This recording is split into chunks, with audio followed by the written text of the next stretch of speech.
Hi, this is Michael Hussey, and I'm doing demographic study for Indian River County, Florida. The current population in Florida is just below, Indian River County, Florida is just below 150,000 folks. As you can see, we've had a steady increase in population. We've seen a very large increase from 1980 to 1990, just right around 30,000 folks. And then every 5 years thereafter, steady growth, and then a small one in the last 12 years, only about 19,000 in the last 12 years. But we are growing steadily here in Indian River County. The bulk of the language spoken here in the county is English, 96.2%. Out of the other 3.8%, it's a spattering of languages, but mostly Hispanic, as you can see. At the other 3.8%, close to 80% of that is Hispanic, and I'll show you why later on in some of the future slides. Median age here in Indian River County, Florida is 51.3. Like most counties in Florida, this is a very large retirement community here in Indian River County. A lot of old veterans, Vietnam veterans, and it is a heavy spot for what we like to call winter birds, the folks that come from up north to avoid the winters up there. They come down between November and April and spend the winter here with us, and so that increases our median age quite a bit. Median household income here in Indian River County is just below $46,000. That's probably that is just a few $1,000s lower than the state median, but this is probably somewhat inaccurate, probably a little inflated, because we do have a population that lives right on the coast along the A1A and Route 1 that do have higher incomes. Some former CEOs of some Fortune 500 companies live out there, and I know that's probably raised the household income a little bit. Median property value just below $160,000. Again, just a little below the state, which is probably about $1,500 below the state median. But again, with the property values out on the coastline being in the millions, this is definitely inflated a little bit, not a lot, but those properties definitely increase the median value. Socioeconomic status. 14.4% of Indian River County's population lives below the poverty line.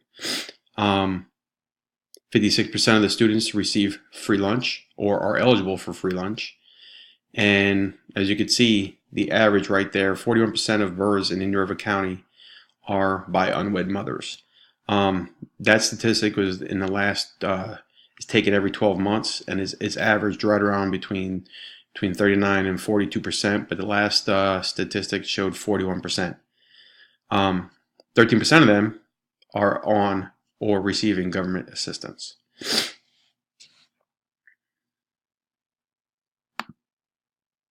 School district. As you can see, Sebastian River High School up top to the north, and Vero Beach High School is to the south. Like I was talking about, if you look along the coastline over here on the A1A, you will see that that's where I was talking about the property values out there being very, very, very high. The incomes out there earned to support those property values are very high, which increases the median income for the whole entire district. Wabasso is a very poor area, as well as Gifford down here to the south. And then the Hispanic population is mostly west of the 95 out here in Fellsmere. As you can see, out here in Fellsmere is not very populated at all. A lot of farmland, a lot of country. We got orchids out there, and some farms, obviously. So the bulk of the population is east of the 95. And that's a quick snapshot of the school district. Learning environment. Student-teacher ratio. Right now, the student teacher ratio in Indian River County is 17.17 students to every teacher. It's not bad. Definitely controllable classrooms.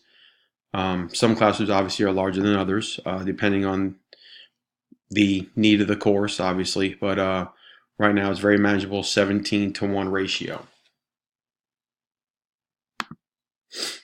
Test scores. Not so great in math, as you can see. So in River County, it fares well, comparing to the state standard. Fall a little short in biology, doing well in history. Algebra would fall way short.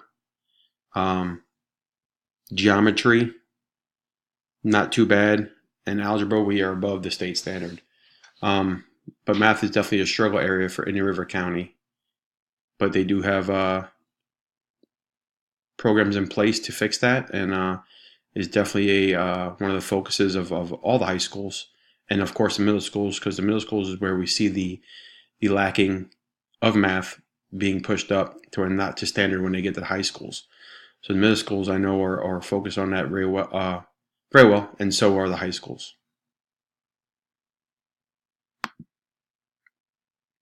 Graduation rates. So Indian River County does better than the state standard. We are sitting at 79% as a district. Florida right now is at a 75%, and the high school that I'm at, Sebastian River High School, we are sitting at 82%, doing very well in comparison to the district and the state.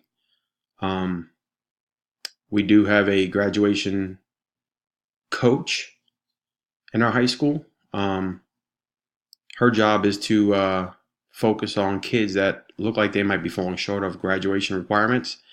And so with her there, we those students that are struggling can get a one-to-one, or like we like to say, kneecap to kneecap counseling on what they need to do to graduate and stay on track so they don't lose focus on what they need to do. National Baccalaureate Program. This program is in place for a lot of the high achieving students.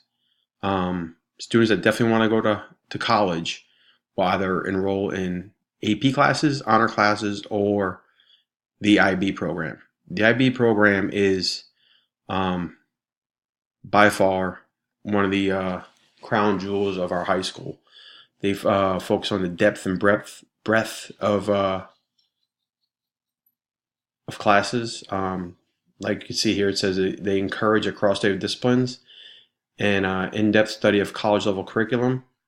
And the program is recognized by all college universities who value students earning their IB diploma. One thing I found interesting is that the acceptance rates of IB students into Ivy League colleges is anywhere from 3 to 13 percentage points higher compared to the total population of the acceptance rate for that school. So just having this IB diploma definitely sets you apart from any average student that's applying for the same school as the student that has an IB diploma. A great program there. Special education.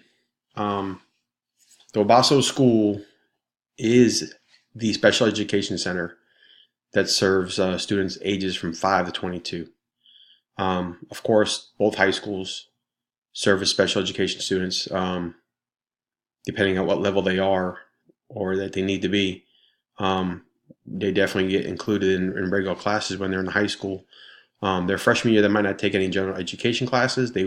Some do, some don't, but for the most part, they will. And they'll get included during any electives that they have. So if they're taking theater, drama, things like that, they'll get included with as regular students. And then for the general education classes, they will get separated and put inside with their own special education group and take care of the business there. But here at the Obaso School, as you can see, they offer 4 program models: intensive integrated behavioral and a transition program. Fantastic school. They do well there.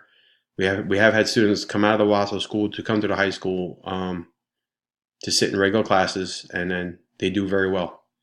So, like I said, another great program that we have in a district for special education students. Okay, so in conclusion, how will the results of this study affect my instruction and work with students? Well, 25% of my students live in poverty. That's important. For the program that I have, the Junior Reserve Officer Training Corps, there is a money requirement to enter the program, and for some students, it's hard. Parents can't afford it, so we work with them. We don't want to make money the reason why they don't join our program, so we'll work with them, whether it's through a payment plan or through a scholarship program that we run, where they meet certain requirements, and then through our scholarship program, we will fund them for the course, so that it becomes no cost to them.